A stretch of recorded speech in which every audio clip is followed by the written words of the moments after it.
نماز قائم کرنا اس کے علماء نے مختلف معانی بیان کیے، ان میں سے ایک یہ بھی ہے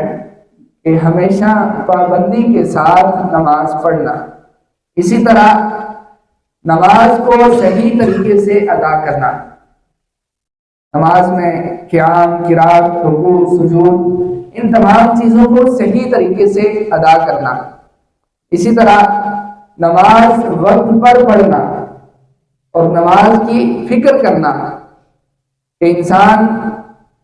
سفر میں ہے یا اقامت کی حالت میں ہے، بیماری کی حالت میں ہے یا تندرستی کی حالت میں ہے،